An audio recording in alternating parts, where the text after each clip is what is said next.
Hey everybody, good afternoon. Welcome to a Boiled Sports Quickcast. It's your host, Boiler Dowd. Hope you're doing well. A friend of mine said I'm not supposed to call you guys pals, and I'm not supposed to call myself a pal of yours, but I'm going to say it's your pal, Boiler Dowd. Hope you are doing well. Lots happened since just recently this week, since the Handsome Hour was recorded, so I thought I'd put a few thoughts in as we get ready for the Penn State game. But first, let me thank our sponsors. Thank you to Martin Vintage. MartinVintage.com. Go over there, check out their selection of heritage inspired Purdue t-shirts. They're soft, they're comfortable. Enter Boiled at checkout, get 15% off. And then, of course, head over to Eat AJ's before you go over there. Maybe order ahead. But when you're on campus, sit down in a booth, enjoy the televisions, have one of their Italian beef sandwiches or a burger or some fried mac and cheese and, of course, a pint. Head over to AJ's. Get a bite to eat there when you're on campus this week. Get there early, and maybe you'll see myself and my wife there. I think we're going to stop by when we get on campus on Thursday. And speaking of Thursday, Purdue will play Penn State tomorrow night, 8 p.m. Right now it's 1 p.m. on Wednesday, so we're just over a day out from the home opener, a big game. But as I said on the Quickcast earlier last week, and of course on the Handsome Hour, I don't think this is a do or die game at all. I think it's a game that Purdue can win, but I'm always on my heels a bit when I start predicting the first game of the season, regardless of it being Purdue or another team. I'm always hesitant. And we just don't have a ton of information. We don't know how well the teams have gelled during the offseason. I think Purdue has very good parts in place, and I'm going to talk to you a little reason to be very optimistic, because I gave you some reasons to be level-headed or realistic in the last quick guest. I'm going to give you one really big reason to be optimistic here in a second. But first, let's address the stadium renovation announcement. I put a picture on this video from one of the renderings from a long time ago, from probably, I'm guessing, 5 or 6 years ago. A group of renovation renderings were released to the public, and it raised the bar way up. A lot of people thought, wow, this is exciting. Purdue looks like they're going to do something that's on par with any facility in America.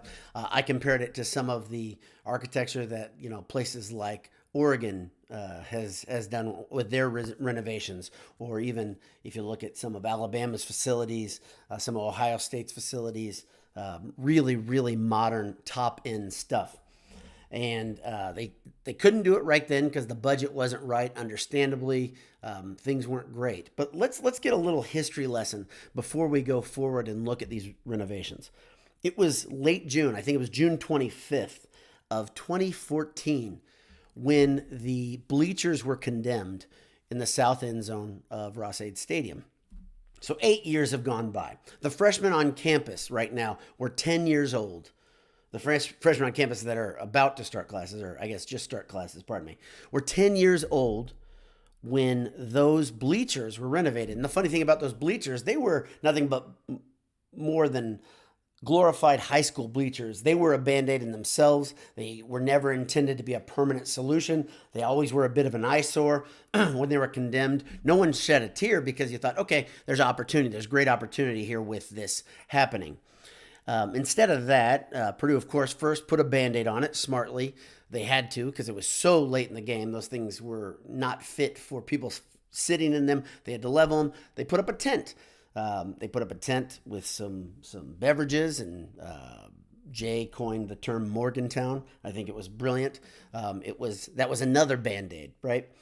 And that Band-Aid turned into a nicer Band-Aid with bigger tents and nicer tables, and that's been that way, a version of that, for a while. Of course, they put up the big scoreboard, which is a major improvement. I don't know anybody who's been in the stadium who doesn't think that's pretty awesome.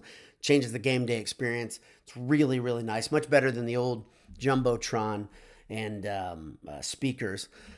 But they needed to back up this renovation, this season, with something as nice and as big time feeling as that scoreboard, in my opinion. That scoreboard's one of the biggest in America. it showed a little bit of bigger thought, said, okay, we're going to spend a little bit more now because we really want the fans to enjoy the game day atmosphere even more than you can on TV. And that's a tough challenge right now. TV is obviously giving us a great experience. If you watch on Big Ten Network, you get to see it from your own couch. You get to go grab your own beer or soda or sandwiches. So you need a reason to be motivated to go to Ross-Ade. I'm always floored. I hear it all the time. People that are my age. In fact, I talked to one this week. I have a friend that he lived in Cary Quad with me, and he asked the question, have you been back to campus since graduation? He graduated in 95. I graduated in 97. And I said, I've had season tickets on and off the entire time.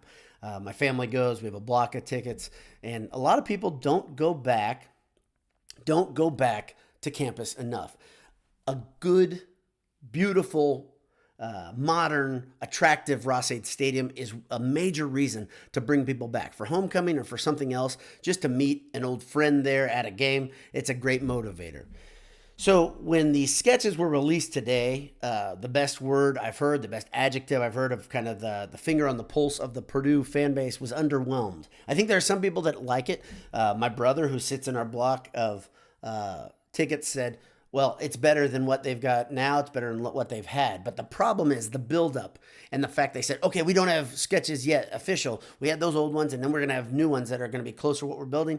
That has just lasted so darn long. And it's almost like the release of a blockbuster, right? The longer you hear about it, the higher your expectations get.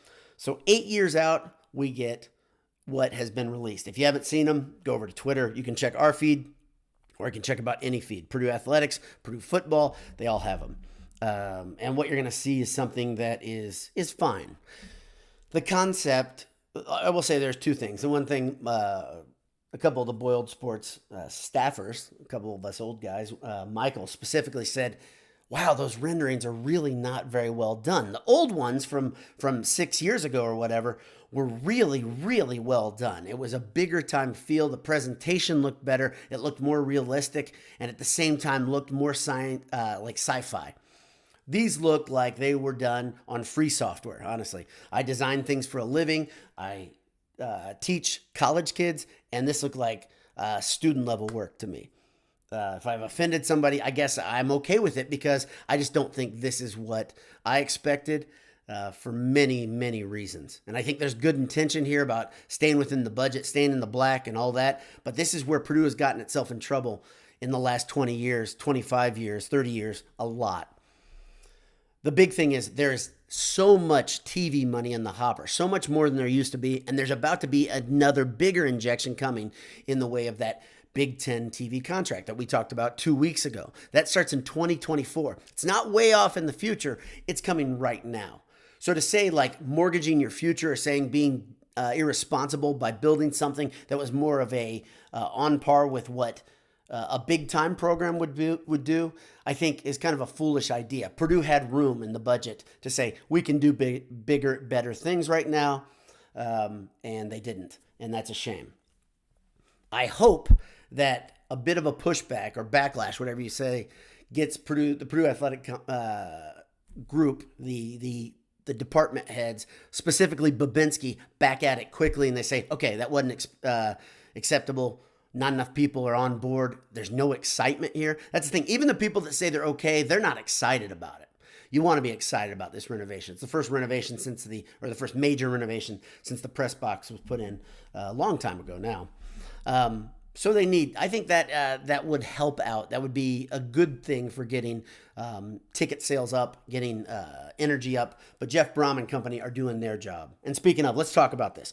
So what's the reason to be optimistic if you really want to dig into it? What's the thing that if you're looking for a reason to go into into Ross-Ade at 8 p.m. on Thursday and thinking Purdue should leave here with a win, I'm going to give you that reason right now. Okay, so I did a little bit of quick analysis of the two deeps according to Golden Black. And this is really amazing to me. I told you there's more experience and depth and guys on the field that have played downs and started, if not at Purdue, other places than I've ever seen.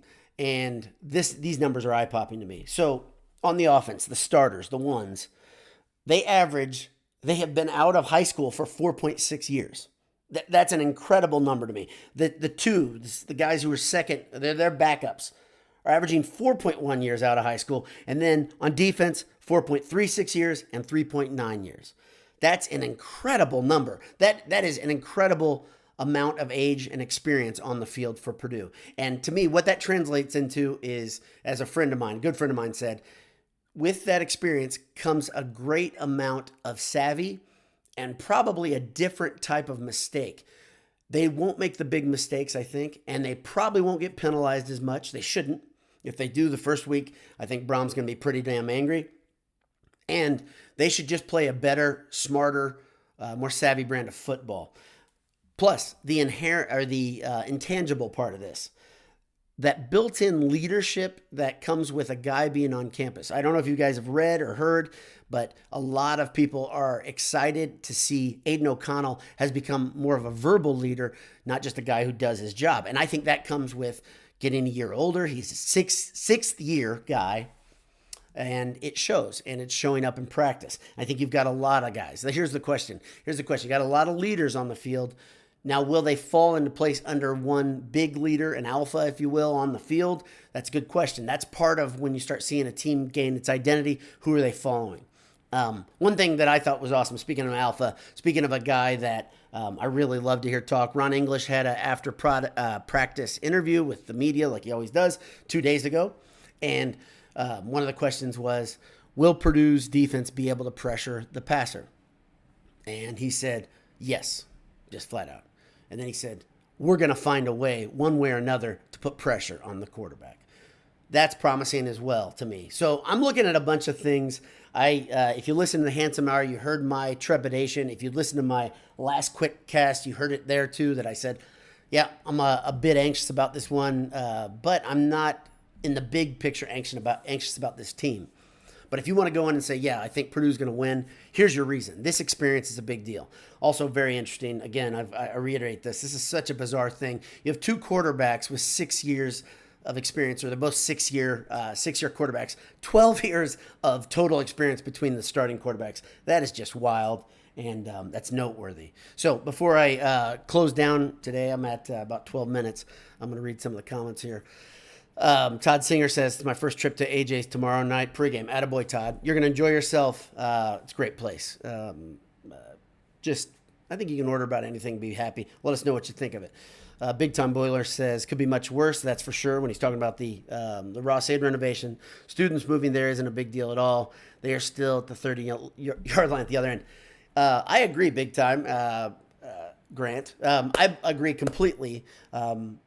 My seats are right there in part of the student section right now. So I like those seats. I've always liked being a little bit higher up and having an angle to be able to see the entire field.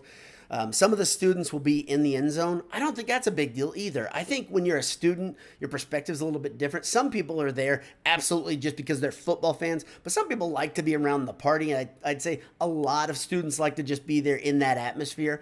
Plus, the other big byproduct of this, I think might be the best thing, the best part of this plan, is that this will create two loud end zones. By moving the students down there, you'll have a very, very raucous area. When the team comes out, right away they're going to have a lot of energy. And then you'll have the other end that's enclosed, which is automatically louder. And I think you'll get some good fans who, like me, maybe will move down there towards that end. I won't move all the way into the end zone. But getting up at an angle in there, creating that noise would be a good thing. Just me alone should help shift some of that noise. Just kidding. But it actually will.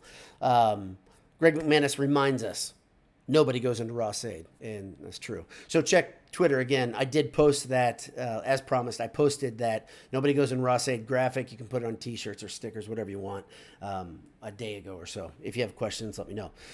Todd Singer says the tunnel and dining all have to be positive to show to recruits. Yeah, and I think we'll see more development of the interior of that, but to me, you're like, oh, we got a cafeteria too.